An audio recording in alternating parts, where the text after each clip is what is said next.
Hello friends, special से practice GK science और current affairs के इस 50 क्वेश्चन के सीरीज में आपका एक बार फिर से स्वागत है। फ्रेंड्स, ये 50 क्वेश्चन का सीरीज लगातार हम आपके लिए ला रहे हैं और ये सेट नंबर 126 है। अगर रेगुलर रिवीजन आप करते होंगे तो आपको एग्जाम के क्वेश्चन का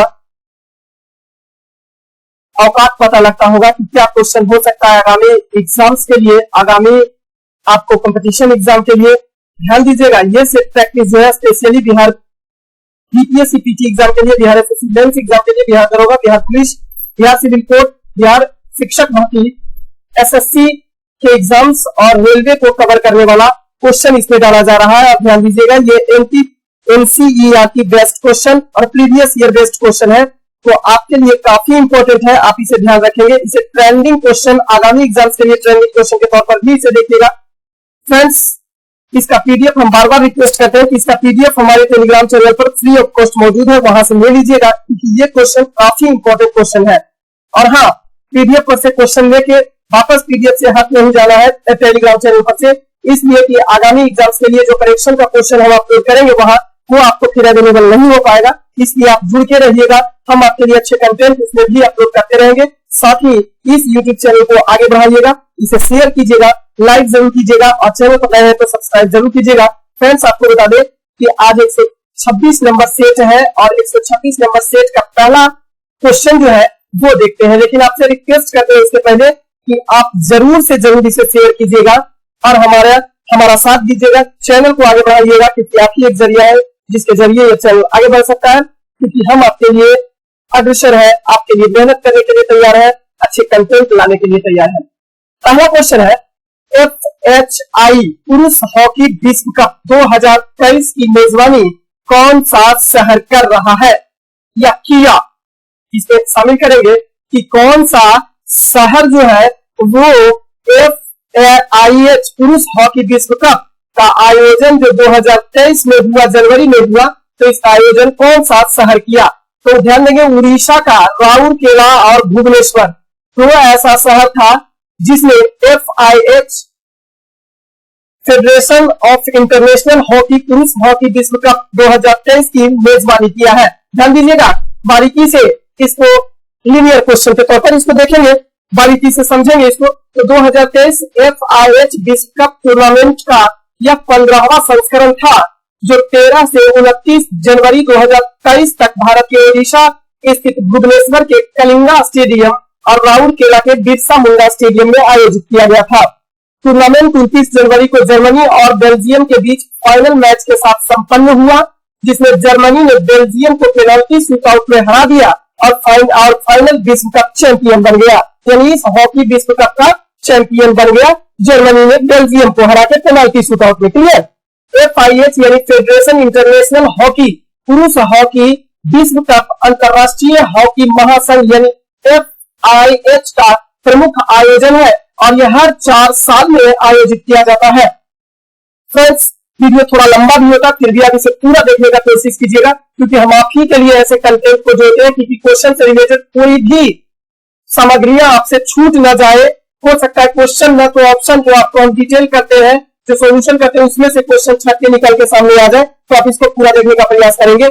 हम कोई बहसबाजी नहीं करके लगातार आपको क्वेश्चन को 1 घंटा के अंदर डील करने का प्रयास करते हैं, लेकिन कभी कभी 1 घंटा के ऊपर हो जाता है, फिर भी आप इसको सीरियसली सुनने का प्रयास कीजिएगा, फायदा ही होगा आगामी एग्जाम के लिए, इतना ध्यान रखिएगा। ठीक है? इस टूर्नामेंट का आयोजन पहली बार यानी FIH का आयोजन पहली बार 1971 ईस्वी में बार्सिलोना स्पेन में आयोजित किया गया था।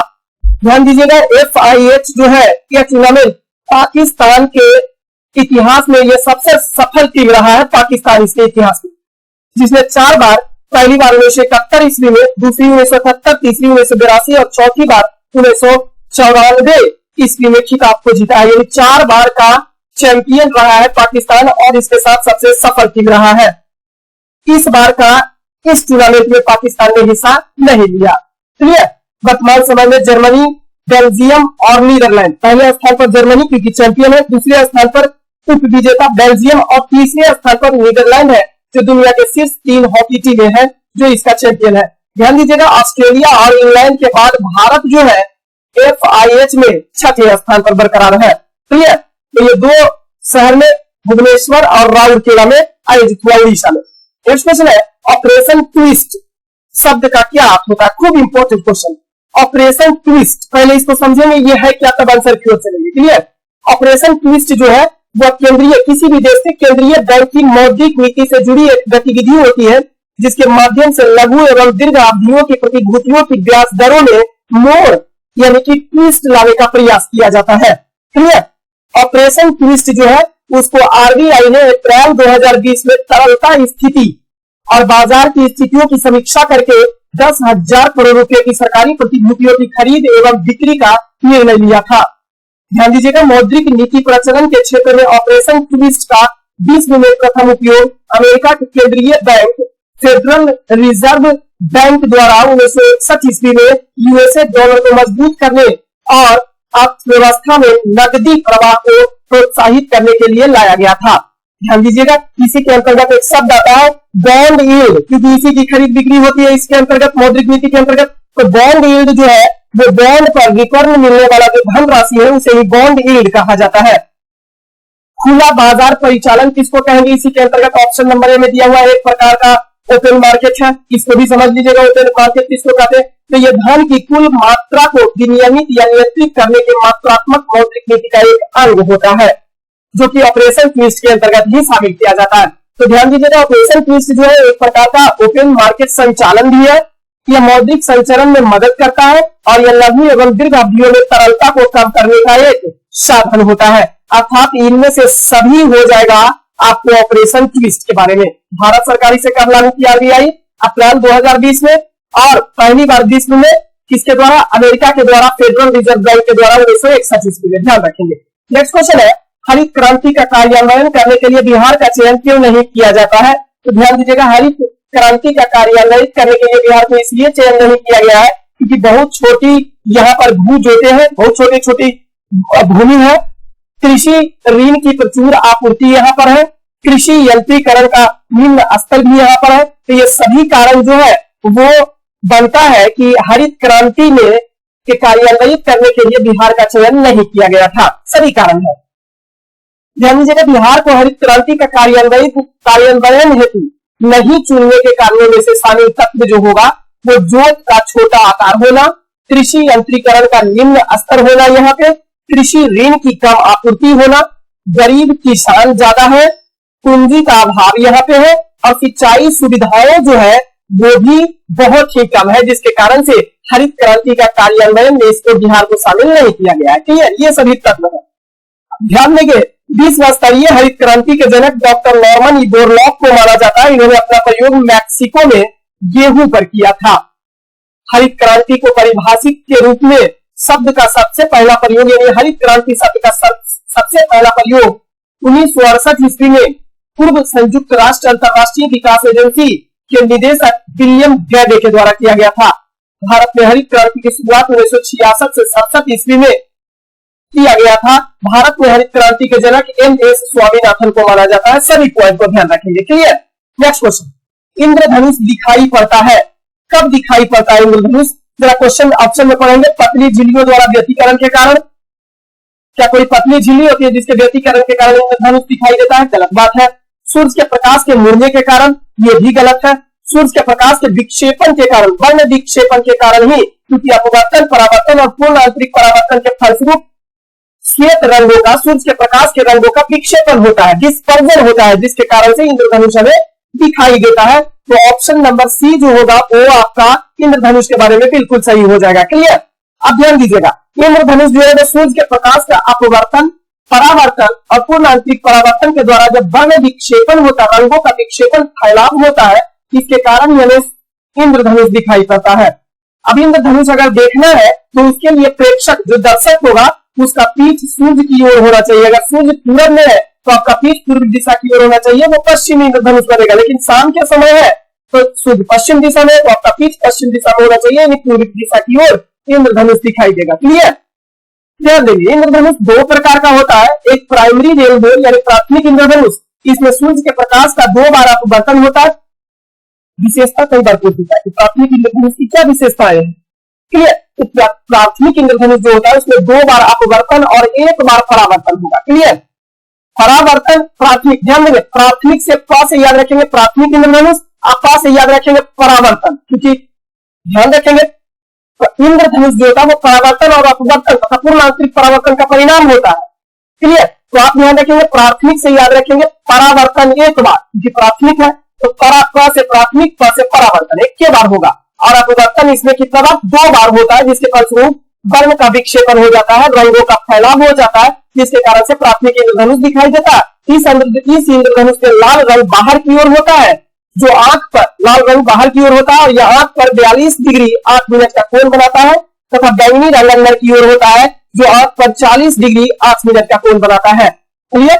दूसरा है द्वितीय इंद्रधनुष या सेकेंडरी रेनबो जिसे कहा जाता है। इसमें सूर्य के प्रकाश का 2 बार अपवर्तन, क्योंकि द्वितीय है तो दोनों 2 बार, अपवर्तन भी 2 बार और परावर्तन की क्रिया भी 2 बार होता है, जिसके फलस्वरूप वर्णों का विक्षेपण हो जाता है और द्वितीय इंद्रधनुष दिखाई देता है। यह साधारणतः प्राथमिक इंद्रधनुष की तुलना में थोड़ा धुंधला दिखाई देता है। क्लियर? यह नहीं होता है।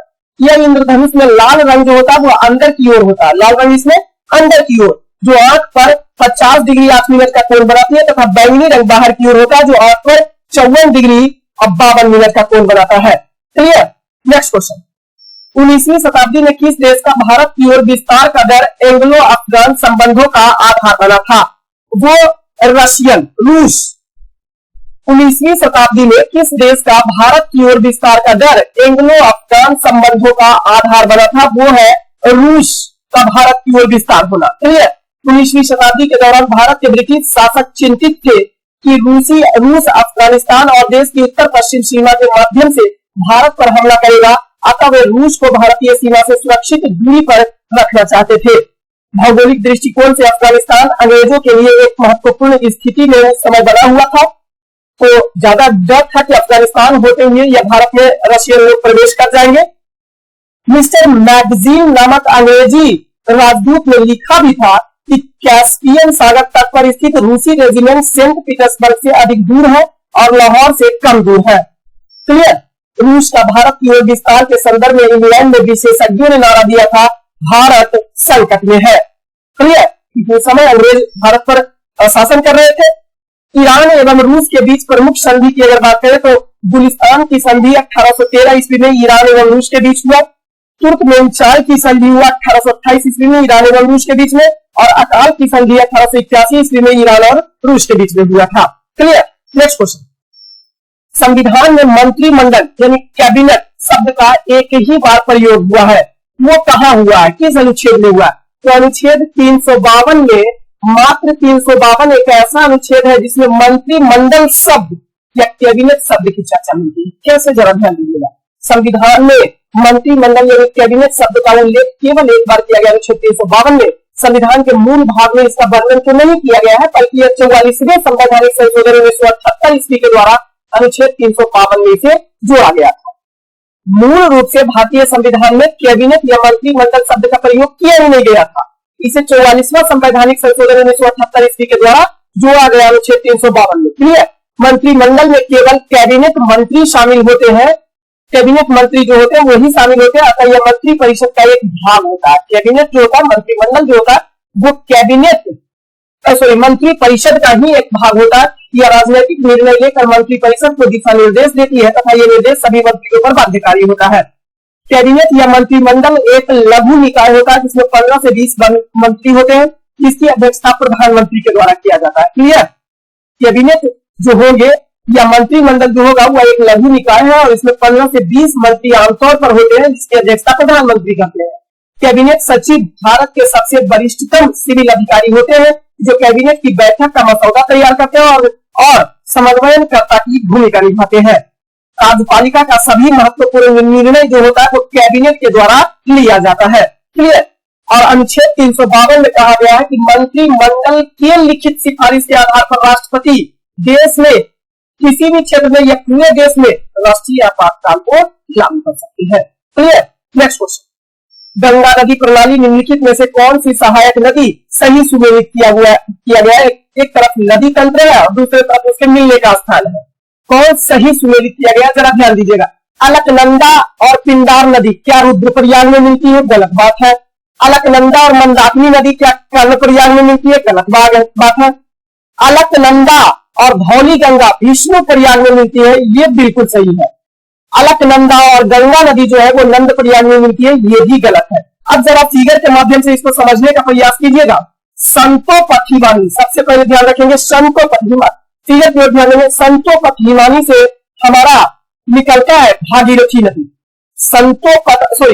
संतोपथ हिमानी से अलकनंदा नदी, संतोपथ हिमानी से ये रेड कलर का जो रंग देख रहे हैं ये है अलकनंदा नदी, निकलती है संतोपथ हिमानी से। अब यहाँ पर इस अलकनंदा नदी में धौली गंगा जो है वो आकर विष्णु प्रयाग में मिल जाती है। विष्णु प्रयाग में अलकनंदा नदी से धौली गंगा जो है आकर मिल जाती है, क्लियर। और यहां से आगे बढ़ती है ये अलकनंदा नदी और फिर नंद प्रयाग में आके अलकनंदा नदी जो है वो अलकनंदा नदी में नंदाकिनी नदी नंद प्रयाग में मिल जाती है, क्लियर। और ध्यान दीजिएगा पिंडार नदी आगे चलकर यही अलकनंदा नदी में पिंडार नदी जो है वो कर्ण प्रयाग में अलकनंदा से आकर मिल जाती है, क्लियर। और फिर अलकनंदा नदी यहां से आगे कर्ण प्रयाग से आगे बढ़ती है और फिर आती है रुद्र प्रयाग के पास। रुद्र प्रयाग में मंदाकिनी नदी जो केदारनाथ से निकलती है, ये मंदाकिनी नदी जो है रुद्र प्रयाग में अलकनंदा नदी से आकर मिल जाती है। और यहां से अलकनंदा नदी आगे बढ़ती है, देव प्रयाग में आ जाती है और यहाँ यह यमुना नदी के साथ मिल जाती है। यही भागीरथी नदी जो है गंगोत्री हिमालय से निकलती हुई इसी देव प्रयाग में आकर इस अलकनंदा नदी से मिल जाती है और यहाँ से भागीरथी नदी और अलकनंदा नदी की संयुक्त जो धारा है वो गंगा के नाम से प्रवाहित होती है, क्लियर। तो इस बात का ध्यान रखेंगे। नेक्स्ट क्वेश्चन है, तो इसका आंसर सही आंसर जो मिलान किया हुआ है वो ध्यान रखेंगे ऑप्शन नंबर सी, अलकनंदा और धौली गंगा विष्णु प्रयाग में आकर मिल जाती है, क्लियर। नेक्स्ट क्वेश्चन, जुलाई 2023 में असम द्वारा शुरू किए गए गजह पोथा, ध्यान रखेंगे गजह पोथा जो है वह अभियान का क्या उद्देश्य है। गजह पोथा का क्या अभियान है जो असम में मनाया जा रहा है, असम में लागू किया गया यह अभियान को। तो असम में मानव हाथी संघर्ष को कम करने के लिए आप ध्यान देंगे, असम में जंगली हाथी जो है वो मानव की बस्ती में प्रवेश कर जाते हैं और इसी से सुरक्षा करने के लिए गजह पोथा नामक अभियान असम सरकार के द्वारा लागू किया गया है, चलाया जा रहा है। असम में मानव हाथी संघर्ष को कम करने के लिए गजह पोथा अभियान शुरू किया गया है, जिसमें 1200 से अधिक लोगों के सह अस्तित्व को बढ़ावा देने के लिए शामिल किया गया है। यह पहल पूर्वी असम में मानव हाथी संघर्ष प्रभावित गांवों को लक्षित करती है और यह हाथियों के व्यवहार, पारिस्थितिकी और क्षेत्र से सांस्कृतिक संबंध और उसके संरक्षण के महत्व के बारे में शिक्षित करती है, ठीक है। तो ये जो हाथी जो प्रवेश मानव के बस्ती में प्रवेश कर जाता है उसी को बचाने के लिए यह अभियान चलाया गया है असम सरकार के द्वारा, गजह पोथा अभियान, क्लियर। नेक्स्ट क्वेश्चन, फिलिप्स वक्र क्या दर्शाता है। इकोनॉमिक्स में बहुत अच्छा क्वेश्चन है, फिलिप्स वक्र क्या दर्शाता है। फिलिप्स वक्र, तो ध्यान दीजिएगा फिलिप्स वक्र जो है वो मुद्रा स्फीति की दर और बेरोजगारी के बीच संबंध को दर्शाने वाला एक वक्र होता है, एक लाइन होता है, इसे ही फिलिप्स वक्र कहा जाता है। अर्थशास्त्र के संदर्भ में फिलिप्स वक्र जो होता है वो किसी अर्थव्यवस्था में बेरोजगारी और मुद्रा स्फीति की दरों के बीच का संबंध दर्शाता है। इसके अनुसार बेरोजगारी और मुद्रा स्फीति की दरों के बीच वित्त कर्मानुपाती का संबंध होता है, यानी अगर मुद्रा स्फीति बढ़ेगा तो बेरोजगारी घटेगा और मुद्रा स्फीति कमेगा तो बेरोजगारी बढ़ेगा। वित्त कर्म संबंध दर्शाता है बेरोजगारी और मुद्रा स्फीति के बीच फिलिप्स वक्र, ठीक है। अर्थात कहने का मतलब है अर्थव्यवस्था में मुद्रा स्फीति बढ़ने पर बेरोजगारी कम होगी और ठीक उसी प्रकार से मुद्रा स्फीति कम होने पर बेरोजगारी बढ़ेगी। इस सिद्धांत की खोज अल्बन विलियम, जिसे बिल फिलिप के नाम से जाना जाता है, 1958 ईस्वी में किया गया था। ये न्यूजीलैंड के निवासी थे। फिलिप वक्र मुद्रा स्फीति के कम स्तर पर नकारात्मक रूप से नीचे झुकता है, जबकि मुद्रा स्फीति के उच्च स्तरों पर सकारात्मक रूप से यह ऊपर जाता है। फिलिप वक्र दीर्घ अवधि में मुद्रा स्फीति प्रत्याशा बढ़ने पर अल्पावधि फिलिप वक्र ऊपर की ओर उठ जाने पर भी मौद्रिक नीति बेरोजगारों का प्रभावित नहीं कर पाता है, जबकि दीर्घावधि में फिलिप वक्र लंबवत रहता है। ध्यान देंगे, पॉइंटेड बातों को ध्यान देंगे। नेक्स्ट क्वेश्चन है, कम वोल्टेज पर कार्य करने पर विद्युत मोटर प्रायः जल जाती है। ऐसा यह क्यों होता है कि जल जाता है। तो वे अधिक विद्युत खींचते हैं जो वोल्टेज के प्रति लोमानुपाती होता है, जिस कारण से वह जो होता है मोटर जल जाता है, क्लियर, यही कारण होता है। कम वोल्टेज पर कार्य करने पर विद्युत मोटर प्राय जल जाते हैं, क्योंकि वे अधिक विद्युत धारा खींचते हैं जो वोल्टेज प्रति व्योमानुपाती होता है। जब परिपथ में विद्युत धारा का मान सुरक्षा सीमा से अधिक हो जाता है तो तार गर्म होने लग जाता है। तो ओवरलोडिंग होने लगेगा तो तार गर्म हो जाएगा, जिससे उन पर चढ़ा प्लास्टिक का आवरण पिघल जाता है तथा फेज व न्यूट्रल आपस में सीधे ही जुड़ जाते हैं और लघु पतन हो जाता है, यानी शॉर्ट सर्किट हो जाता है। क्लियर? तो ये ओवरलोडिंग के कारण हो जाता है। विद्युत मोटर विद्युत ऊर्जा को यांत्रिक ऊर्जा में बदल देता है। विद्युत मोटर की वाइंडिंग कॉइल्स जो होता है उस पर लगने वाला बल लॉरेंज बल कहलाता है, ध्यान रखेंगे। विद्युत मोटर विद्युत धारा के चुंबकीय प्रभाव के सिद्धांत पर कार्य करता है। नेक्स्ट क्वेश्चन है, निम्नलिखित में से किस हड़प्पाकालीन स्थल से हल का टेराकोटा प्राप्त हुआ है? बनमाली से। टेराकोटा मतलब पकी हुई ईंट, पकी हुई मिट्टी। तो पकी हुई मिट्टी का खिलौना बनाया हुआ हल का मिला है। वो कहां से? बनमाली से मिला है, ध्यान दीजिएगा। हड़प्पाकालीन स्थल बनमाली से हल का टेराकोटा प्राप्त हुआ है। ये टेराकोटा का मतलब होता है पकी मिट्टी, पकी मिट्टी, पकी हुई मिट्टी, पकी हुई मिट्टी मतलब आग में पकाई गई मिट्टी होती थी, टेराकोटा उसे कहा जाता था। तो हल जो है वो मिट्टी का बनाया हुआ और आग में पकाया हुआ खिलौना के रूप में प्राप्त हुआ है हड़प्पाकालीन बनमाली से। साथ ही यहाँ से तिल, सरसों का ढेर, अच्छे किस्म के जौ, सड़कों एवं नालियों के अवशेष, मन के मातृदेवी की लघु मृण मूर्तियां, तांबे के बानाग्र, मनुष्यों एवं पशुओं की मूर्तियां, चौक के फलक, सेलखड़ी एवं मिट्टी की पकाई गई मोहरें भी मिली है। बनमाली हरियाणा के हिसार जिले में रंगोली नदी पर स्थित है, जिसकी खोज R.A. बिस्ट ने 1973 ईस्वी में किया था। बनमाली से कालीबंगन की तरह हड़प्पा पूर्व और हड़प्पा कालीन दोनों संस्कृति का अवशेष यहाँ से मिलता है। यहाँ जल निकासी प्रणाली का बिल्कुल भी अभाव था, ध्यान रखेंगे। नेक्स्ट क्वेश्चन है, केंद्र एवं राज्य के बीच वैधानिक शक्ति का बंटवारा दिया हुआ है किस अनुसूची में? 5वीं, 6वीं, 7वीं या 8वीं में? तो 7वीं अनुसूची में राज्य और केंद्र के बीच वैधानिक शक्तियों के बंटवारा से संबंधित प्रावधान को किया गया है, जिसके तहत कुल 3 सूचियों की चर्चा किया गया, संघ सूची, राज्य सूची और संवर्ती सूची की। क्लियर? ध्यान दीजिएगा, भारतीय संविधान के 7वीं अनुसूची में केंद्र एवं राज्य के बीच वैधानिक शक्तियों का बंटवारा 3 सूचियों के रूप में किया गया है, जिसमें राज्य सूची, संघ सूची और संवर्ती सूची की चर्चा है। क्लियर? अब ध्यान दें, तीनों सूचियों की चर्चा अनुसूची 7वीं में तो है ही, साथ ही अनुच्छेद 246 में भी किया गया है। क्लियर? भारतीय संविधान के भाग 11 में अनुच्छेद 245 से 255 तक केंद्र राज्य विधायी संबंधों की विस्तृत चर्चा की गई है। 5वीं अनुसूची की बात करें तो इसमें विभिन्न अनुसूचित क्षेत्रों एवं अनुसूचित जनजाति क्षेत्रों के प्रशासन और उनके नियंत्रण के विषय में चर्चा किया गया है। 6वीं अनुसूची में इसमें असम, मेघालय, त्रिपुरा एवं मिजोरम 4 राज्य जो ऐसे हैं, ध्यान देंगे, खूब क्वेश्चन पूछता है। 6वीं अनुसूची में पूर्वोत्तर भारत के 4 राज्य असम, मेघालय, त्रिपुरा, मिजोरम के जनजाति क्षेत्रों के प्रशासन के बारे में प्रावधान किया गया है। 8वीं अनुसूची की बात करें तो इसमें 22 भाषाओं की चर्चा किया गया है। ध्यान दीजिएगा, भारतीय संविधान में अनुसूचियों की संख्या वर्तमान समय में 12 है, हालांकि मूल रूप से यह अनुसूचियों की संख्या मात्र 8 अनुसूचियों की संख्या थी। क्लियर?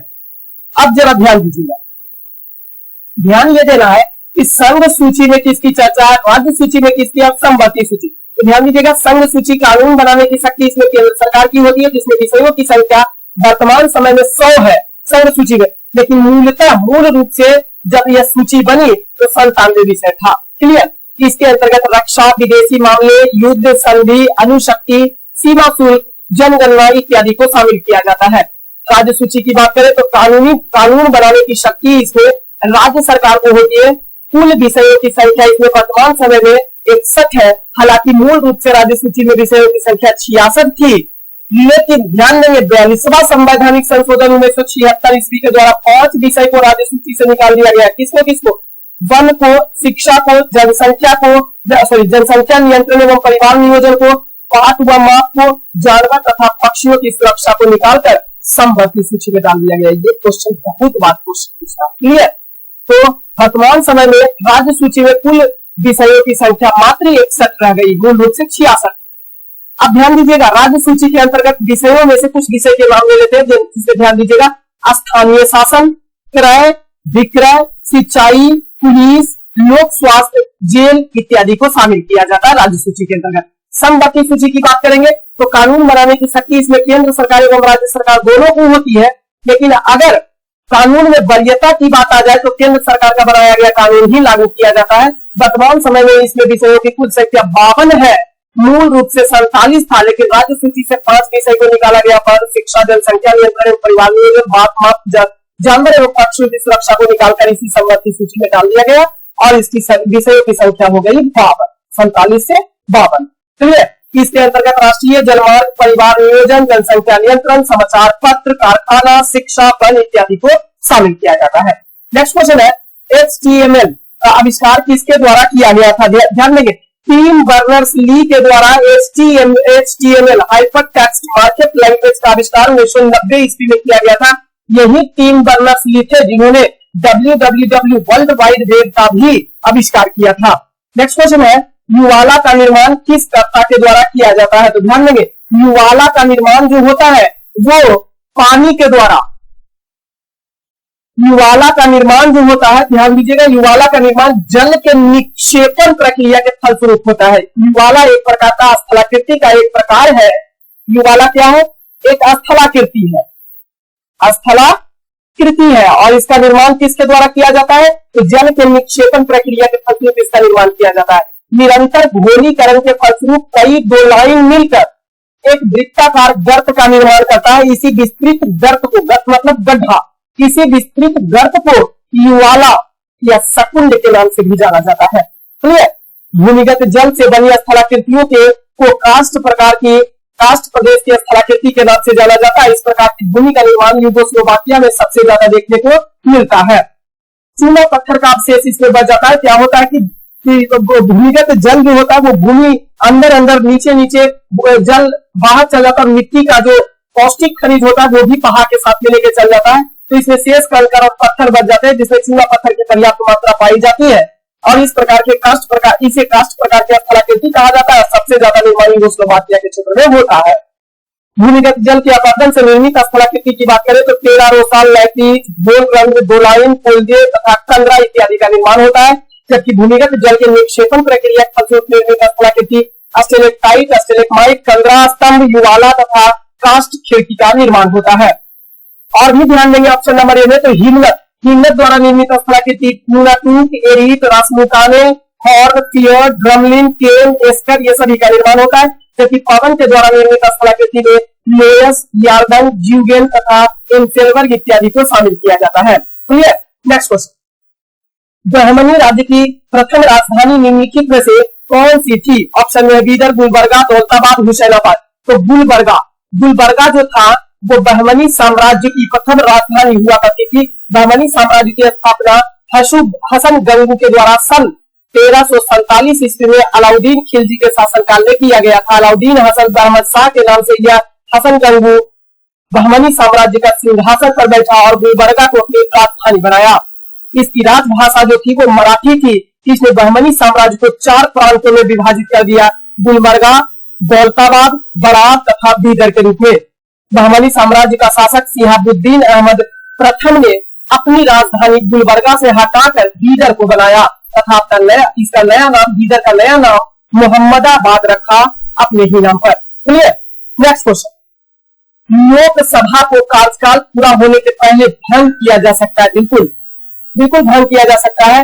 वो कैसे भंग किया जा सकता है इसकी जरा बात कर लेते हैं। तो प्रधानमंत्री के सिफारिश के आधार पर राष्ट्रपति जो है लोकसभा का कार्यकाल आमतौर पर 5 वर्ष का होता है, उसके पहले भी इसे भंग किया जा सकता है। ध्यान दीजिएगा, अनुच्छेद 85 कहता है कि राष्ट्रपति जो है वो लोकसभा को शक्रावसान करता है, लोकसभा को आहूत करता है, लोकसभा का विघटन करने की शक्ति भी राष्ट्रपति के अनुच्छेद 85 के तहत दिया गया है। लेकिन ध्यान देंगे 85 के क्रम में कहा गया है कि प्रधानमंत्री के सिफारिश पर राष्ट्रपति द्वारा लोकसभा के कार्यकाल को समय के पहले यानी 5 वर्ष से पहले भी भंग करने का प्रावधान है। क्लियर। अब ध्यान दीजिएगा, अनुच्छेद 85 के अंतर्गत राष्ट्रपति संसद के सत्र को आहूत भी करते हैं, सत्रावसान करते हैं और लोकसभा को भंग भी कर सकते हैं। आपातकालीन स्थिति में लोकसभा के कार्यकाल की अवधि 5 वर्ष से बढ़ाया भी जा सकता है। अनुच्छेद 83 के ख में कहा गया है कि राष्ट्रीय आपातकाल के दौरान संसद लोकसभा के कार्यकाल को एक बार में 1 वर्ष के लिए बढ़ा सकती है। 43वां संवैधानिक संशोधन 1976 ईस्वी के द्वारा लोकसभा की अवधि 5 वर्ष से बढ़ाकर 6 वर्ष कर दिया गया था, लेकिन पुनः वापस 44वां संवैधानिक संशोधन 1978 ईस्वी के द्वारा लोकसभा का कार्यकाल 6 वर्ष से घटाकर 5 वर्ष ही कर दिया गया था। वर्तमान समय में लोकसभा का कार्यकाल 5 वर्ष का ही होता है। क्लियर? साधारणता होता है। क्लियर? साधारणता मतलब इसे 5 वर्ष से पहले भी ग्रहण किया जा सकता है। क्लियर? नेक्स्ट क्वेश्चन, परमाणु में कक्षा को भरने का क्रम निम्नलिखित में से किसके सिद्धांतों पर आधारित है, किसके द्वारा नियंत्रित होता है? तो ध्यान देंगे, बहुत इंपॉर्टेंट क्वेश्चन है। आपबाऊ के सिद्धांत के तहत, आपबाऊ का क्या सिद्धांत है, जरा इसकी चर्चा कर लेते हैं। तो परमाणु के कक्ष को भरने का क्रम आपबाऊ द्वारा नियंत्रित किया जाता है। आपबाऊ द्वारा नियम जो दिया गया था वो ध्यान देंगे, इलेक्ट्रॉन सर्वप्रथम उस उप कक्षा में प्रवेश करता है जिसके लिए n+1 का मान सबसे कम होता है। जब दो उपकोष के लिए n+1 का मान एक ही रहता है तब इलेक्ट्रॉन उपकोष में प्रवेश करता है जिसके लिए n का मान कम होता है। आपबाऊ के नियम के आधार पर उपकोषों में ऊर्जा स्तर जो होता है उसका क्रम 1s 2s बढ़ते हुए क्रम में, ध्यान दें 1s 2s 2p 3s 4s 3d 4p 5s 4d और 5p होता है। ये आपबाऊ का नियम होता है। क्लियर? हाइजेनबर्ग ने अनिश्चितता का सिद्धांत दिया था। इन्होंने कहा था कोई भी परमाणु का वेग एवं कण का निर्धारण करना एक साथ असंभव है, इसे ही हाइजेनबर्ग का अनिश्चितता का सिद्धांत कहा जाता है। उन्होंने अधिकतम बहुलता का नियम दिया था। इन्होंने कहा था कि जब कभी भी हम इलेक्ट्रॉन को भरते हैं तो जब तक पूरा कक्षा नहीं भर जाता है तो यह रिपीट नहीं हो सकता है। उन्होंने दिया था जिसे अधिकतम बहुलता का नियम कहा जाता है। पाउली ने अपवर्जन का सिद्धांत दिया था। क्लियर? पाउली ने अपवर्जन का सिद्धांत दिया था। नेक्स्ट क्वेश्चन है, लॉर्ड वेलेस्ली की सहायक संधि को स्वीकार करने वाला पहला मराठा सरदार। अब ये इंपॉर्टेंट क्वेश्चन है, कई बार क्वेश्चन आप ये पढ़ेंगे, लॉर्ड वेलेस्ली की सहायक संधि को स्वीकार करने वाला पहला भारतीय राज्य कौन था? तो हैदराबाद का निजाम। लेकिन ध्यान दीजिएगा, लॉर्ड वेलेस्ली की सहायक संधि को स्वीकार करने वाला भारत का पहला मराठा सरदार जो था वो पेशवा बाजीराव द्वितीय था। पेशवा बाजीराव द्वितीय ने 1802 ईस्वी में बसीन की संधि के द्वारा सहायक संधि को स्वीकार कर लिया था 31 दिसंबर 1802 ईस्वी को। क्लियर? तो पेशवा बाजीराव द्वितीय। ध्यान दीजिएगा, भारत में सहायक संधि का प्रयोग वेलेस्ली से पूर्व भी हो चुका था। फ्रांसीसी गवर्नर डुप्ले ने किया था जिसे बाद में वेलेस्ली ने व्यावहारिक रूप दिया। लॉर्ड वेलेस्ली ने सहायक संधि को 1798 ईस्वी में लागू किया तथा इसे अपनाने वाला पहला भारतीय राज्य जो था वो हैदराबाद का निजाम 1798 ईस्वी में। क्लियर? इसके अलावा भी ध्यान देंगे, सहायक संधि को स्वीकार करने वाला अन्य भारतीय राज्य हैदराबाद का निजाम 1798 ईस्वी में, दूसरे स्थान पर मैसूर 1799 ईस्वी में, फिर तंजौर अक्टूबर 1799 ईस्वी में, फिर अवध 1801 ईस्वी में, फिर पेशवा बाजीराव द्वितीय 1802 ईस्वी में, बरार एवं भोसले 1803 ईस्वी में, सिंधिया 1804 ईस्वी में। इसके अलावा जोधपुर, जयपुर, मछेरी, गुंडी, भरतपुर भी सहायक संधि स्वीकार करने वाला राज्य में शामिल है। क्लियर है? नेक्स्ट क्वेश्चन, हाल ही में किस देश का बैंक क्रेडिट रिपोर्टिंग पर अंतरराष्ट्रीय समिति में शामिल हुआ है? वो है इजराइल। इजराइल देश जो है उसका बैंकिंग क्रेडिट रिपोर्ट पर अंतरराष्ट्रीय समिति में शामिल किया गया है। नवंबर 2022 में इंटरनेशनल कमेटी और क्रेडिट रिपोर्टिंग की शीतकालीन बैठक में समिति के सदस्यों के बीच एक वोट हुआ और सर्वसम्मति से संगठन के सदस्य के रूप में बैंक ऑफ इजराइल के शामिल होने की मंजूरी देने का निर्णय ले लिया गया। कब? नवंबर 2022 में। नवंबर के बाद से विश्व बैंक ने बैंक ऑफ इजराइल की सदस्यता को मंजूरी देने के लिए आंतरिक कदम उठाए हैं और जून में समिति के वसंत सत्र के आयोजन के बाद विश्व बैंक ने बैंक ऑफ इजराइल के परिग्रहण के लिए एक आधिकारिक मंजूरी भी जारी कर दी। अंतरराष्ट्रीय क्रेडिट रिपोर्टिंग बनाने के लिए विश्व बैंक ने मई 2009 में bank for international settlement BIS द्वारा समर्थित एक अंतरराष्ट्रीय टास्क फोर्स की भी स्थापना की थी। क्लियर? नेक्स्ट क्वेश्चन, निम्नलिखित में से कौन कौन से जिले कृषि जलवायु क्षेत्र फर्स्ट के अंतर्गत शामिल किए जाते हैं? अब बिहार के ऐसे कौन कौन से जिले हैं जो कृषि जलवायु की क्षेत्र फर्स्ट के अंतर्गत शामिल किए जाते हैं? बड़ा इंपॉर्टेंट क्वेश्चन है बिहार से रिलेटेड। ध्यान दीजिएगा, एक एक पॉइंट को ध्यान रखिएगा। हो सकता है तो नोट्स कीजिएगा, नहीं तो PDF में है, पीडीएफ आप जरूर रिवीजन कीजिएगा, क्योंकि एक से बढ़कर एक क्वेश्चन हम आपके लिए तैयार कर रहे हैं, जो आगामी एग्जाम के लिए बेस्ट आपका क्वेश्चन होगा। ध्यान दीजिएगा, मिट्टी के लक्षण, वर्णन, वर्षा, तापमान एवं भूभाग के आधार पर बिहार में 4 प्रमुख कृषि जलवायु क्षेत्र की पहचान की गई है, जिसमें सबसे पहला उत्तर पश्चिम जलोढ़ मैदान जो जोन फर्स्ट में आता है। इसके अंतर्गत कुल 13 जिलों, कई बार ये भी क्वेश्चन पूछ देता है कि उत्तर पश्चिम जलोढ़ मैदान यानी जोन फर्स्ट क्वेश्चन पूछेगा, कृषि जलवायु क्षेत्र फर्स्ट के अंतर्गत कुल कितने जिलों को शामिल किया जाता है? तो ध्यान देंगे 13 जिलों को शामिल किया गया है बिहार के, जिसमें से सीतामढ़ी, मधुबनी तथा वैशाली इत्यादि को शामिल किया गया है। दूसरा है उत्तर पूर्व जलोढ़ मैदान, जिसे जोन सेकेंड के नाम से जाना गया है। इसके अंतर्गत कुल 8 जिलों को शामिल किया गया है, जिसमें पूर्णिया, कटिहार, सहरसा, सुपौल, किशनगंज, खगड़िया, अररिया एवं मधेपुरा को शामिल किया गया है। जबकि तीसरे क्षेत्र के आधार पर जलवायु क्षेत्र तीसरा के अंतर्गत दक्षिण पूर्व जलोढ़ क्षेत्र या जोन 3 का ए, जोन 3A के रूप में इसके अंतर्गत शेखपुरा, जमुई, लखीसराय, बांका, मुंगेर तथा भागलपुर को शामिल किया गया है। और चौथे क्षेत्र के अंतर्गत दक्षिण पश्चिम जलोढ़ मैदान के रूप में जोन तीसरा का बी, जोन 3 का बी, इसके अंतर्गत जो जिला है वो रोहतास, भोजपुर, पटना, बक्सर, कैमूर, औरंगाबाद, अरवल, जहानाबाद, नालंदा, गया और नवादा को शामिल किया गया है। क्लियर? तो आपका सही आंसर जो होगा वो जलवायु क्षेत्र फर्स्ट के अंतर्गत कौन कौन सा आ जाएगा? तो ध्यान देंगे सीतामढ़ी, मधुबनी एवं वैशाली वाला एरिया आ जाता है। सीतामढ़ी, मधुबनी और वैशाली वाला एरिया आ जाता है। हालांकि इसमें कुल 13 जिलों को शामिल किया गया है। नेक्स्ट क्वेश्चन है, हिंद महासागर द्विध्रुव IOD के सकारात्मक चरण इनमें से क्या है? इंडोनेशिया में अधिक वर्षा होती है इसके द्वारा। अध्ययन देंगे हिंद महासागर द्विध्रुव के सकारात्मक चरण। पहले समझेंगे हिंद महासागर का द्विध्रुव क्या है। तो हिंद महासागर द्विध्रुव के सकारात्मक चरण में भारत में अधिक वर्षा होती है। पहला बात, भारत में अधिक वर्षा होती है, तो आपका आंसर निकल गया ऑप्शन नंबर 2, भारत में इससे अधिक वर्षा होती है। हिंद महासागर डाइपोल, जिसे कहा जाता है Indian ocean dipole, IOD, Indian ocean dipole, मुख्यतः 3 प्रकार के होते हैं। पहला है सकारात्मक हिंद महासागर डाइपोल। इस स्थिति में उष्णकटिबंधीय पश्चिमी हिंद महासागर, जो कि अरब सागर का तापमान पूर्वी हिंद महासागर के सामान्य तापमान से यहाँ अधिक होता है, जो भारतीय मानसून के लिए अनुकूल परिस्थिति का निर्माण करता है और खूब वर्षा होती है। क्लियर? दूसरा है नकारात्मक हिंद महासागर dipole, negative Indian ocean dipole, negative Indian ocean dipole. इस स्थिति में उष्णकटिबंधीय पश्चिमी हिंद महासागर का तापमान सामान्य तापमान से कम तथा उष्णकटिबंधीय पूर्वी हिंद महासागर का तापमान सामान्य तापमान से अधिक होता है, जिससे भारतीय मानसून के लिए प्रतिकूल स्थिति का निर्माण होता है। ये बहुत ही कम बारिश होती है, मानसून बहुत ही कम रहता है भारत में। क्लियर? तो ये नकारात्मक हिंद महासागर डाइपोल के कारण होता है। क्लियर? तीसरा होता है तटस्थ या सामान्य हिंद महासागर ये डाइपोल। गर्मी के दिनों में हिंद महासागर की जलीय सतह पर 2 भिन्न क्षेत्र में अलग अलग तापीय स्थिति उत्पन्न होती है। इसे ही भारतीय नीमो के नाम से भी जाना जाता है।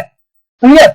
नेक्स्ट क्वेश्चन, कंप्यूटर प्रणाली में CLI का पूरा रूप क्या होता है? बहुत इंपॉर्टेंट क्वेश्चन है। CLI का पूरा रूप क्या होता है, इसको समझिएगा।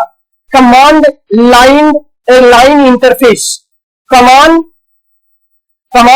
लाइन इंटरफेस CLI का पूरा रूप होता है। इसके अलावा साथी ये भी ध्यान रखेंगे, CAL का पूरा रूप कंप्यूटर एडेड लर्निंग होता है। CAM का पूरा रूप कंप्यूटर एडेड मैन्युफैक्चरिंग होता है। CDMA का पूरा रूप कोड डिवीजन मल्टीपल एक्सेस होता है। और CPI का पूरा रूप कैरेक्टर पर इंच होता है। नेक्स्ट क्वेश्चन है, पॉलीथीन की थैलियों को नष्ट नहीं किया जा सकता क्योंकि वे किसकी बनी होती है? तो क्योंकि वे पॉलीमर की बनी होती है, इस कारण से इसे नष्ट नहीं किया जा सकता है। प्लास्टिक जो है वो एथिलीन C2H4 का उच्च ताप एवं दाब पर बहुलीकरण पॉलीमराइजेशन के फलस्वरूप प्राप्त किया जाता है। इसका उपयोग तार के ऊपर का आवरण बनाने में, पैकिंग, थैलियां इत्यादि में किया जाता है। क्लियर? नेक्स्ट क्वेश्चन है, यह निश्चय करने का अधिकार किसके पास होता है कि कोई भी जाति अनुसूचित जाति है या नहीं है, या किस जाति को अनुसूचित जाति के अंतर्गत शामिल किया जाएगा? तो यह राष्ट्रपति का अधिकार होता है। भारत के राष्ट्रपति का यह अधिकार होता है कि कोई भी जाति को अनुसूचित जाति का दर्जा दिया जाए या नहीं दिया जाए। क्लियर। अब इस बात की चर्चा ध्यान देंगे, जाति अनुसूचित जाति राष्ट्रीय अनुसूचित जाति आयोग की स्थापना की बात अनुच्छेद 368 में किया गया है। राष्ट्रपति ध्यान देंगे, राष्ट्रपति को यह अधिकार दिया गया है कि कौन सी जाति अनुसूचित जाति मानी जाएगी या नहीं मानी जाएगी। राष्ट्रपति को किसी भी क्षेत्र को अनुसूचित क्षेत्र घोषित करने का भी अधिकार दिया गया है। राष्ट्रपति को संबंधित राज्य के राज्यपाल के साथ परामर्श करके किसी अनुसूचित क्षेत्र के क्षेत्रफल को बढ़ाने या घटाने या उसके सीमा को बदलने या नाम को बदलने का अधिकार प्राप्त होता है। 89वां संवैधानिक संशोधन अधिनियम 2003 के द्वारा इसे पुनः 2 भागों में बांटा गया था। 2 आयोग क्रमशः राष्ट्रीय अनुसूचित जनजाति आयोग अनुच्छेद 338 और राष्ट्रीय अनुसूचित जनजाति आयोग अनुच्छेद 338 के के अंतर्गत शामिल किया गया है। इस आयोग में एक अध्यक्ष होते हैं, एक उपाध्यक्ष होते हैं व 3 अन्य सदस्य इसमें होते हैं जिनका कार्यकाल 3 वर्ष का होता है। क्लियर। नेक्स्ट क्वेश्चन, अशोक के निम्नलिखित अभिलेखों में से किसने दक्षिण भारतीय राजाओं का उल्लेख मिलता है? तो द्वितीय शिलालेख में अशोक ने दक्षिण भारतीय राजाओं का खूब उल्लेख किया है, जिसमें राजा जो आते हैं वो चोल राजा, पांड्य राजा, सत्यपुत्र राजा और केरल पुत्र जिसे चेर के नाम से जाना गया है। इसकी व्याख्या द्वितीय शिलालेख में अशोक के द्वारा किया गया है। क्लियर। इसी दूसरे शिलालेख में अशोक ने पशु बलि एवं मानवों के चिकित्सा व्यवस्था पर तथा लोक कल्याणकारी कार्य की भी व्याख्या किया गया है। ध्यान दीजिएगा, अशोक के द्वारा कुल 14 शिलालेखों की रचना किया गया है, जिसमें प्रथम शिलालेख में अशोक ने घोषणा किया है कि सभी मनुष्य मेरे बच्चे हैं, साथ ही इसमें पशु बलि की भी निंदा की गई है। क्लियर। ध्यान दीजिएगा, द्वितीय शिलालेख में चर्चा कर ही लिया है कि पशु एवं मानवों की चिकित्सा व्यवस्था का उल्लेख किया गया है द्वितीय शिलालेख में। क्लियर। तृतीय शिलालेख की बात करें तो इसमें युक्त यानी युक्तक राजदूत एवं प्रादेशिक नामक राजकीय अधिकारियों को हर 5वें वर्ष के दौरान दौरे पर जाने का आदेश दिया गया है कि हर 5वें वर्ष के दौरान वह दौरे पर जाए, धार्मिक दौरे पर जाए, नगरों को देखने के लिए दौरे पर जाए। ये घोषणा तृतीय शिलालेख में अशोक ने किया है। जबकि 9वें शिलालेख में सच्ची भेंट एवं सच्चे शिष्टाचार का उल्लेख किया गया है अशोक के द्वारा। क्लियर। चौथे शिलालेख की बात करेंगे तो भेरी घोष की जगह धर्म घोष को स्वीकार किया गया। 5वें शिलालेख में धर्म महामात्रों के नियुक्ति के विषय में जानकारी दिया गया है। 6वें शिलालेख में आत्मनियंत्रण के विषय में जानकारी दिया गया है। 7वें एवं 8वें शिलालेख में अशोक ने अपने तीर्थ यात्राओं का वर्णन किया है और यही दोनों शिलालेख जो है वो सबसे विशाल शिलालेख के रूप में जाना जाता है। क्लियर। 9वें शिलालेख में सच्ची भेंट एवं सच्चे शिष्टाचार का उल्लेख किया गया है तथा सभी प्रकार के सम्मानों की बात किया गया है। 11वें शिलालेख में धम्म की व्याख्या किया गया है। 12वें शिलालेख की अगर जो बात करेंगे तो ध्यान देंगे इसी प्रकार से कुल 14 शिलालेख थे। 13वें शिलालेख में अशोक ने कलिंग विषय की जानकारी दी है, जबकि 13वें शिलालेख में कलिंग विजय के बारे में जानकारी और उसका जो हृदय परिवर्तन हुआ था उसके बारे में जानकारी 13वें शिलालेख में किया गया है। और 14वें शिलालेख में अशोक ने सभी को धार्मिक जीवन बिताने के लिए प्रेरित किया है। नेक्स्ट क्वेश्चन है, हाल ही में प्रधानमंत्री आवास योजना के तहत 3.06 लाख लाभार्थियों के लिए गृह प्रवेश समारोह का उद्घाटन किसके द्वारा किया गया है? तो डॉक्टर हेमंत बिस्वा शर्मा जो असम के मुख्यमंत्री हैं, इनके द्वारा गुवाहाटी में आयोजित एक औपचारिक कार्यक्रम के दौरान प्रधानमंत्री आवास योजना ग्रामीण PMAYG के तहत 3.06 लाख अभ्यर्थियों के लिए गृह प्रवेश समारोह का उद्घाटन किया गया। असम पंचायत और ग्रामीण विकास विभाग ने 3 लाख से अधिक PMAYG लाभार्थियों के लिए सामूहिक गृह प्रवेश समारोह का भी आयोजन इसके तहत किया गया। असम पंचायत और ग्रामीण विकास विभाग ने PMAYG में घरों के निर्माण के लिए स्थानीय राजमिस्त्री की मांग को पूरा करने के लिए 4923 राजमिस्त्री को प्रशिक्षित भी किया गया। नेक्स्ट क्वेश्चन है, भारत और बिहार की जनसंख्या पिरामिड क्रमशः क्या है? बहुत अच्छा क्वेश्चन। क्वेश्चन कहता है भारत और बिहार की जनसंख्या पिरामिडीय क्रम से कितना है? तो भारत का जनसंख्या पिरामिडीय जो है वो नीचे की ओर मध्य में उभार वाला तथा नीचे भारी है। क्लियर। बिहार में अगर भारत में बात करेंगे पिरामिड का क्रम जो है वो नीचे की ओर मध्य में उभार वाला है भारत में, और बिहार की जनसंख्या पिरामिड की बात करेंगे तो नीचे की ओर भारी है। ऑप्शन नंबर ए बिल्कुल आपका सही हो जाएगा कि भारत नीचे की ओर मध्यम से उभार वाला है और बिहार में जनसंख्या पिरामिड नीचे भारी है। क्लियर? तो भारत और बिहार जनसंख्या की पिरामिडीय क्रम से नीचे की ओर मध्य में उभार वाला और बिहार में नीचे भारी है। जनसंख्या पिरामिड क्या है, जरा इसको देखिएगा। तो यह एक प्रकार का विशिष्ट जनसंख्या की आयु और लिंग संरचना का चित्रमय प्रतिनिधित्व करता है, जिसमें दो हिस्टोग्राम होते हैं और इस हिस्टोग्राम में प्रत्येक लिंग के लिए सम्मेलन द्वारा बाई ओर जो होता है वो पुरुष और दाई ओर महिलाओं के द्वारा प्रदर्शित किया जाता है। ये संख्याएं क्षैतिज रूप से और आयु जो होता है लंबवत रूप से दिखाई जाती है। ठीक है, ध्यान दीजिएगा। लिंग और उम्र के आधार पर संख्या प्रजनन क्षमता, मृत्यु दर और प्रवास के बीच बातचीत पर निर्भर करती है। भारत का पिरामिड नीचे से भारी है, यानी भारतीय आबादी में चीन की तुलना में बच्चों के किशोरों और युवावस्थों का बड़ा अनुपात है। माल्थस ने जनसंख्या सिद्धांत का प्रतिपादन किया था, जिसमें इन्होंने कहा था कि जनसंख्या में वृद्धि तथा खाद्यान्न आपूर्ति में वृद्धि के बीच अगर संबंधों की व्याख्या किया था, तो अगर सब कुछ सही रहा तो जनसंख्या में वृद्धि खाद्यान्नों की आपूर्ति के अनुसार बीजगणितीय माध्यम से बढ़ेगा और प्रत्येक 25 वर्ष के उपरांत यह दोगुने हो जाएगा। क्लियर? यही माल्थस का जनसंख्या सिद्धांत था। नेक्स्ट क्वेश्चन है, मणिपुर में उखरुल निम्नलिखित में से किस खनिज के लिए जाना जाता है? तो क्रोमाइट के लिए। मणिपुर में क्रोमाइट के लिए उखरुल क्षेत्र जो है वो जाना जाता है, जबकि राजस्थान के झुंझुनू जिले के क्षेत्रीय सिंघाड़ा खान तांबे की खान के लिए जाना जाता है। भारत में मैंगनीज का सर्वाधिक उत्पादन उड़ीसा राज्य में होता है, साथ ही निकेल के भंडारण और उत्पादन में भी उड़ीसा अग्रणी राज्य है। नेक्स्ट क्वेश्चन है, मानव जीनोम का अनुक्रमण सफलतापूर्वक किस वर्ष लाया गया था? बहुत इंपॉर्टेंट क्वेश्चन है। मानव जीनोम प्रोजेक्ट वर्ष 1990 और 2003 के बीच आयोजित एक अंतरराष्ट्रीय सहयोग है, जिसमें यूक्रोमैटिन नामक मानव जीनोम के एक विशिष्ट क्षेत्र से संबंधित जानकारी एकत्रित की गई है। इस क्षेत्र में गुणसूत्र जीन में समृद्ध होते हैं और डीएनए प्रोटीन के लिए एन्कोड करता है। जीनोम क्या है? तो एक जीव में मौजूद समग्र आनुवंशिक सामग्री को संदर्भित ये करता है और सभी लोगों में मानव जीनोम अधिकतर समान होता है, लेकिन डीएनए का एक बहुत छोटा हिस्सा एक व्यक्ति तथा दूसरे के बीच अलग अलग होता है।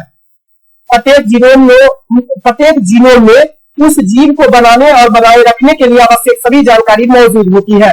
मनुष्य में पूरे जीनोम की एक प्रति में 3 अरब से अधिक डीएनए बेस जुड़े हुए होते हैं। क्लियर? तो मानव जीनोम का अनुक्रमण सफलतापूर्वक जो किया गया था, ध्यान दीजिएगा, यह किया गया था 2003 में किया गया था। हालांकि इस पहल की शुरुआत, इस प्रोजेक्ट की शुरुआत 1990 ईस्वी में ही किया गया था।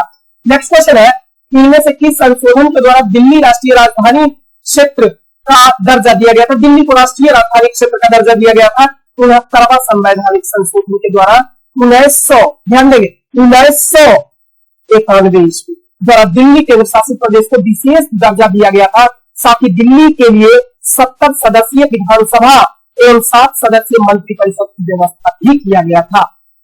1991 ईस्वी में दिल्ली को राष्ट्रीय राजधानी क्षेत्र को दर्जा दिया गया था, यानी राष्ट्रीय राजधानी क्षेत्र घोषित कर दिया गया था।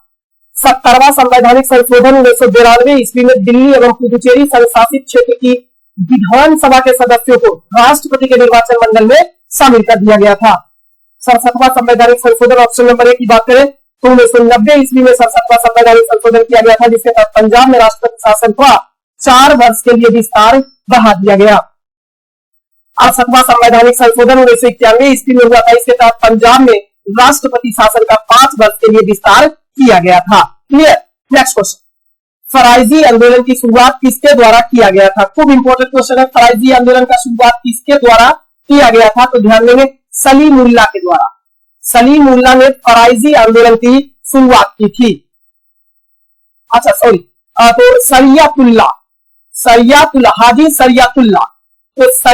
हाजी सरियातुल्लाह ने 1838 ईस्वी में बंगाल में फराइजी आंदोलन की शुरुआत की थी। इस विद्रोह का प्रचार प्रसार सरियातुल्लाह के पुत्र मोहम्मद मोहसिन को माना जाता है। अतः इस फराइजी आंदोलन के जनक सरियातुल्लाह दुद्दू मियां को जाना जाता है। मोहसिन, यही मोहम्मद मोहसिन जो सरियातुल्लाह के पुत्र थे, उन्हीं को दादू मियां के नाम से भी जाना जाता है। तो आप क्वेश्चन में पढ़ेंगे, फराइजी आंदोलन का नेतृत्व किसने किया? सरियातुल्लाह दुद्दू मियां या सरियातुल्लाह दादू मियां के द्वारा किया गया था।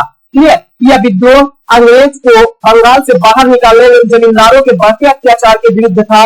इसके विद्रोही सामाजिक, धार्मिक और राजनीतिक परिवर्तन के समर्थक थे। 1850 ईस्वी के दशक में फराइजी विद्रोह बहावी आंदोलन में शामिल हो गया था। ध्यान रखेंगे इस बात का भी।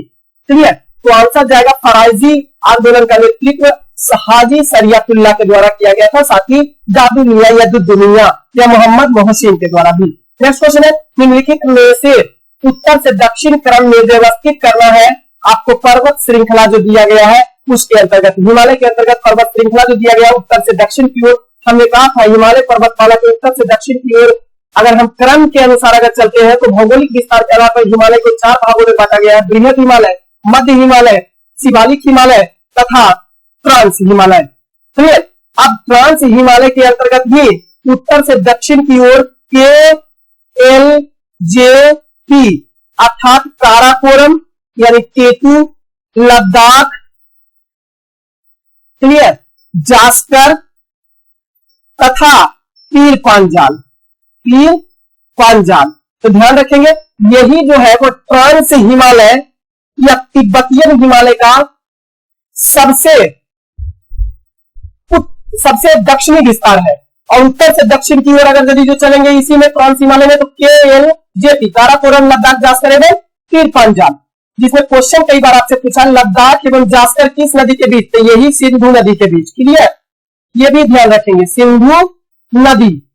सिंधु नदी के बीच लद्दाख एवं जास्कर पर्वत श्रेणी है। तो आपका क्रम में आ जाएगा कि पहले काराकोरम को शामिल करेंगे तो ऑप्शन नंबर 3 आ जाएगा।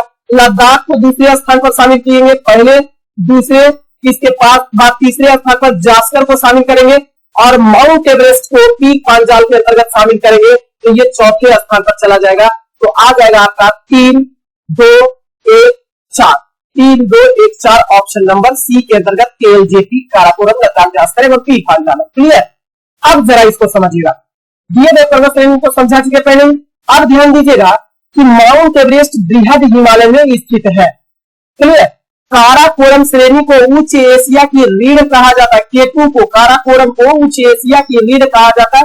इस श्रेणी में भारत का सर्वोच्च पर्वत चोटी, भारत का, हमने कहा भारत का, ये की हिमालय का, हिमालय की सर्वोच्च चोटी माउंट एवरेस्ट, लेकिन भारत की सर्वोच्च चोटी केतु जो काराकोरम श्रेणी में स्थित है। इसी को गॉडविन ऑस्टिन के नाम से जाना जाता है। इसकी कुल ऊंचाई 86 से 11 मीटर है। काराकोरम श्रेणी पश्चिम में पामीर की गांठ से मिल जाती है, जबकि दक्षिण पूर्व की ओर यह कैलाश श्रेणी के रूप में विस्तारित है। लद्दाख पर्वत श्रेणी का विस्तार उत्तर में सिंधु नदी से लेकर दक्षिण में श्योक नदी तक फैला हुआ है। क्लियर? नेक्स्ट क्वेश्चन, गर्भवती महिलाओं और 12 वर्ष से कम उम्र के बच्चों के इलाज के लिए भारत के पहले महिला मोहल्ला क्लिनिक का उद्घाटन किसके द्वारा किया गया है? तो दिल्ली के मुख्यमंत्री अरविंद केजरीवाल के द्वारा महिला मोहल्ला क्लिनिक का उद्घाटन किया गया है। इसके तहत महिलाओं को मुफ्त स्त्री रोग विशेषज्ञों की सलाह दी जाएगी। नेक्स्ट क्वेश्चन है, एक पेटाबाइट बराबर कितना होता है? एक पेटाबाइट बराबर कितना होता है? तो 1024 टेराबाइट बराबर एक पेटाबाइट होता है। क्लियर?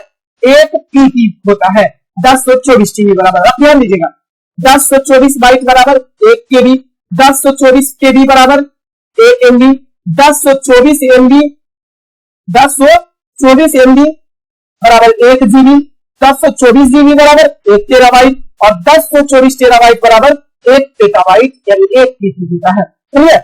नेक्स्ट क्वेश्चन, मनुष्य के शरीर में पसलियों के कितने जोड़े होते हैं? तो 12 जोड़ी पसलियों की संख्या होते हैं। ध्यान दीजिएगा, 12 दूनी 24 पसलियों की कुल संख्या होती है और यह अस्टर्नम, आगे की ओर अस्टर्नम नामक हड्डी से जुड़ा हुआ होता है। क्लियर?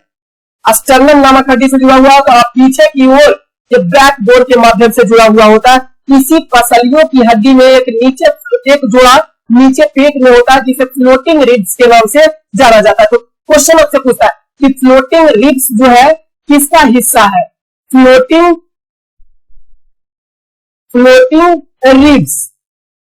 रिब्स किसका हिस्सा है? यही पसलियों का हिस्सा है, छाती की हड्डी का हिस्सा है, तैरती हुई हड्डी जिसे कहा जाता है। क्लियर? और यही रिब्स का ही हिस्सा है कॉलर बोन। कॉलर बोन किसी को कहा जाता है। क्लियर? फैशन बोन किसी को कहा जाता है जो ऊपर कंधे पर मौजूद हड्डी के अंतर्गत शामिल किया जाता है। तो ये भी क्वेश्चन आप ध्यान रखें। नेक्स्ट क्वेश्चन है, हाल ही में किस डिजिटल वॉलेट ने जुलाई 2023 में यूपीआई लाइट को लॉन्च किया है? फोन पे, सॉरी, गूगल पे के द्वारा लॉन्च किया गया है। यूपीआई लाइट को लॉन्च किया गया है, वो है गूगल पे। गूगल पे ने लॉन्च किया है। जरा ध्यान दीजिएगा, देश के दूसरे सबसे बड़े unified payment interface UPI platform Google पे ने आधिकारिक तौर पर यूपीआई लाइट भुगतान के लिए समर्थन किया है, जो उपयोगकर्ता को पिन का उपयोग किए बिना ही छोटे भुगतान करने की अनुमति प्रदान करता है। यानी पिन डाले बिना ही आप भुगतान कर सकते हैं, डायरेक्ट भुगतान कर सकते हैं। गूगल पे यूपीआई लाइट 4,000 रुपए प्रतिदिन तक सीमित है।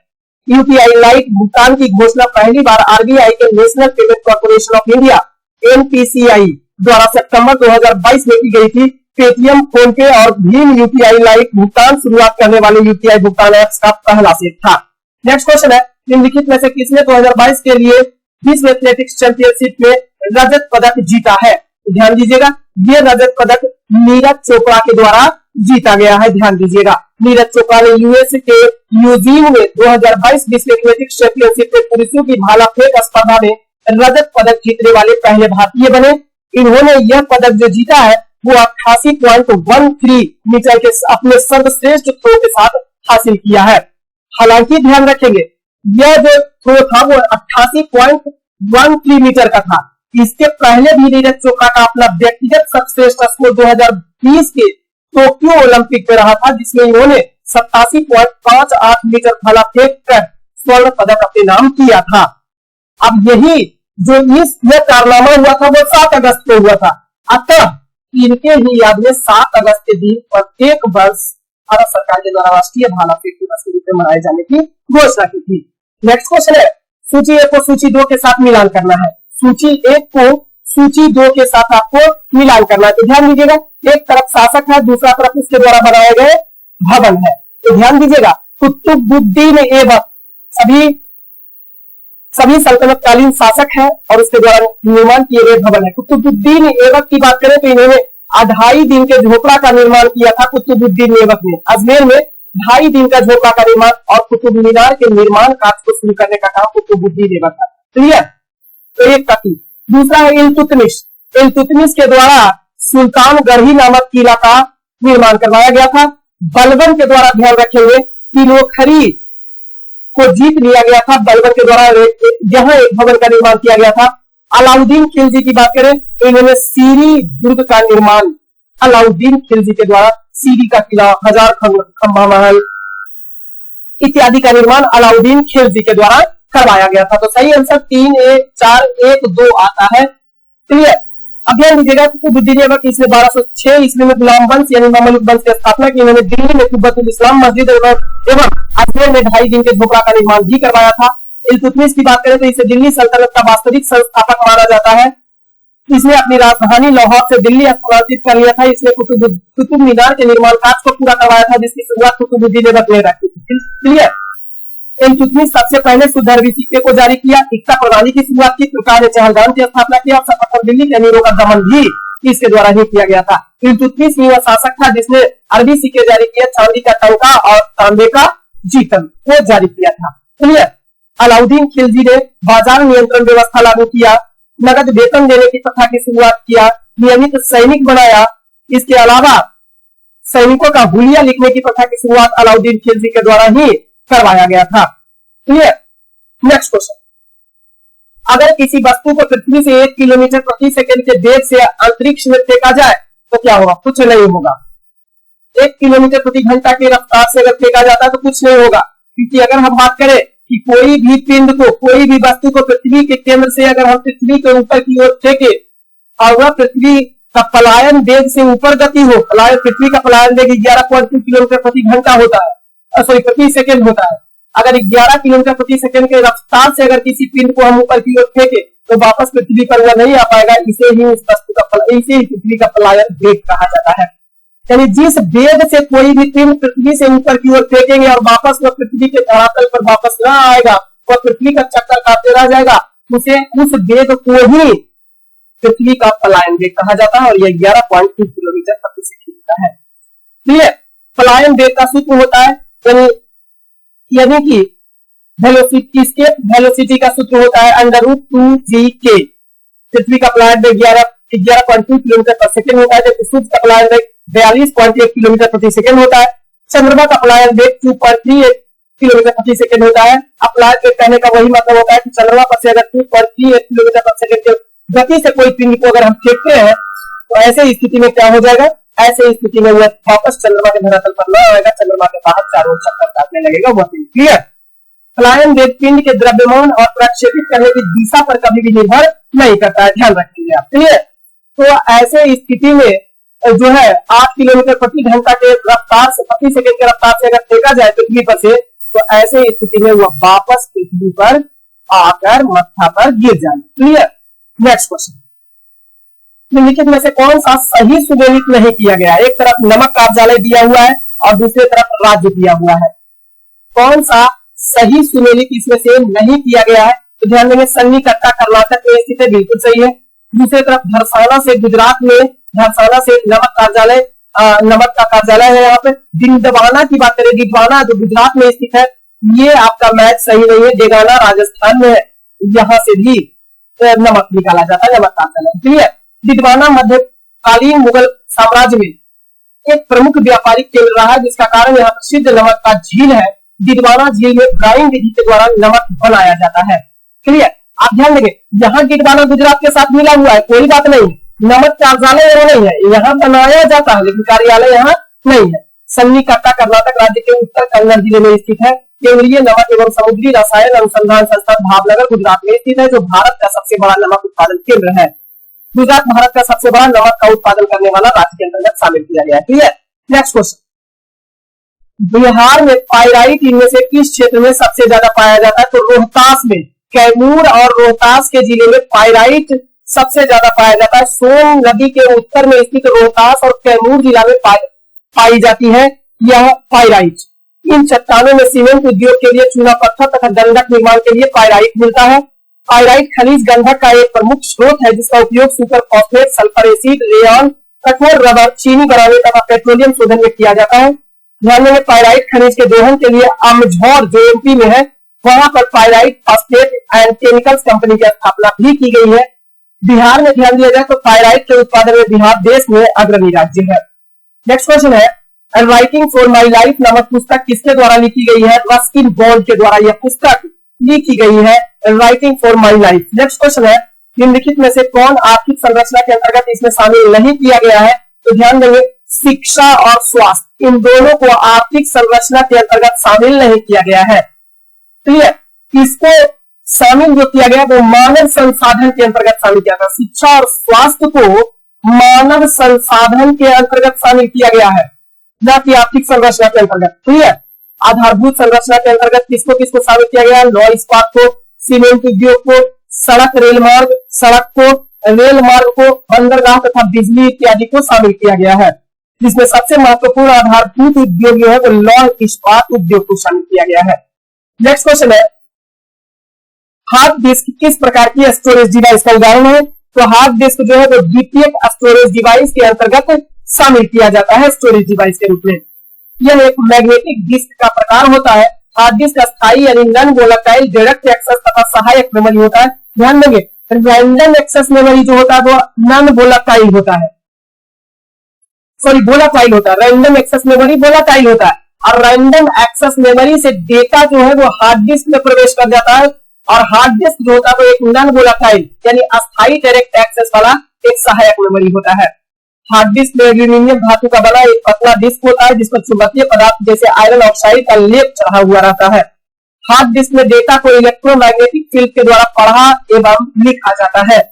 नेक्स्ट क्वेश्चन है, बिहार में किस वर्ष तक एनीमिया के प्रसार में कमी लाने की घोषणा की गई है? 2025 तक बिहार में एनीमिया में प्रसार में कमी लाने की घोषणा की गई है बिहार सरकार के द्वारा। ध्यान देंगे, बिहार में एनीमिया को दूर करने के लिए स्वास्थ्य विभाग की ओर से विशेष रणनीति पर कार्य किया जा रहा है। इसके लिए प्रति वर्ष 3% की दर से एनीमिया को दूर किया जाएगा। 2025 तक इसे काफी हद तक कंट्रोल कर लिया जाएगा। क्लियर। नेक्स्ट क्वेश्चन, जहांगीर ने किस कलाकार को नादिर उल जमा की उपाधि प्रदान की थी? बड़ा इंपॉर्टेंट क्वेश्चन है। नादिर उल जमा की उपाधि जहांगीर के द्वारा प्रदान किया गया था अबुल हसन को। जहांगीर के दरबार को, जहांगीर के शासनकाल को मुगल काल का चित्रकाल का स्वर्णकाल के नाम से, चित्रकला का स्वर्णकाल के नाम से भी जाना जाता है। क्लियर। जहांगीर, ध्यान दीजिएगा, जहांगीर जो है इसने अबुल हसन को नादिर उल जमा की उपाधि प्रदान की थी। जहांगीर ने उस्ताद मंसूर को नादिर उल उस की उपाधि प्रदान की थी। जहांगीर ने मिर्जा गयास बेग को इकमादुद्दौला की उपाधि प्रदान की थी। जहांगीर ने अपनी आत्मकथा जहांगीरी लिखी, जिसकी शुरुआत, लिखने की शुरुआत की थी। हालांकि इसे पूरा करने का श्रेय मोतबिंद खां को जाता है। ध्यान दीजिएगा, जहांगीर 1605 ईस्वी में मुगल कालीन शासक बनता है, 1627 ईस्वी तक यह शासक बना हुआ रहता है। क्लियर। नेक्स्ट क्वेश्चन, निम्नलिखित में से कौन भारत में बाल लिंगानुपात में गिरावट का एक प्रमुख कारण रहा है? तो कन्या भ्रूण हत्या। बिहार में कन्या भ्रूण हत्या जो है, भारत में, बिहार में नहीं, पूरे भारत में कन्या भ्रूण हत्या जो है वो सर्वाधिक कारण रहा है कि बाल लिंगानुपात में गिरावट आया है। कन्या भ्रूण हत्या भारत में बाल लिंगानुपात में गिरावट का एक मुख्य कारण बना है। भारतीय संसद द्वारा पूर्व गर्भधारण प्रसव पूर्ण निदान तकनीक यानी लिंग चयन प्रतिषेध अधिनियम 1994 ईस्वी में पारित किया गया था, जिसे 1996 ईस्वी में लागू किया गया था तथा इसके तहत जन्म से पूर्व शिशु के लिंग की जांच पर प्रतिबंध लगाया गया है। इसी कारण क्योंकि भ्रूण हत्या बहुत ज्यादा होता था। भारत में 2021 की जनगणना के अनुसार लिंगानुपात कितना है भारत में? तो 943 है, जबकि बिहार की बात करेंगे तो 9 दूना 18, 918 है। लिंगानुपात किसे कहते हैं? प्रति 1000 पुरुषों पर महिलाओं की संख्या को ही लिंगानुपात कहा जाता है। भारत में सबसे कम लिंगानुपात वाला राज्य जो है वो हरियाणा है, 879 महिला ही है प्रति 1000 पुरुष पर। क्लियर। 22 जनवरी 2015 को प्रधानमंत्री ने हरियाणा के पानीपत से बेटी बचाओ बेटी पढ़ाओ योजना की शुरुआत किसके तहत किया है? नेक्स्ट क्वेश्चन है, एशियाई एथलेटिक्स चैंपियनशिप में महिलाओं की 100 मीटर बाधा दौड़ में स्वर्ण पदक जीता किसके द्वारा जीता गया है? तो ज्योति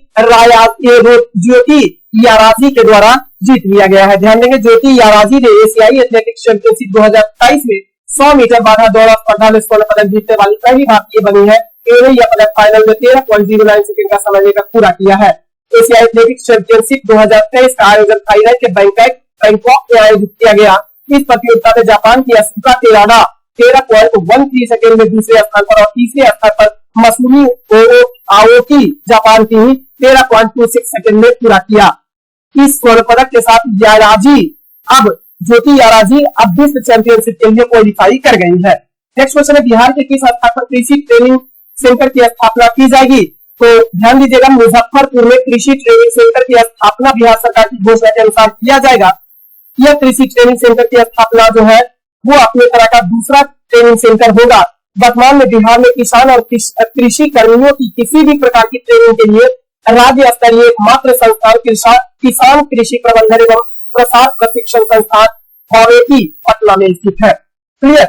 नेक्स्ट क्वेश्चन, तीव्र एवं अधिक समावेशी विकास निम्नलिखित में से किस पंचवर्षीय योजना का मुख्य कारण था?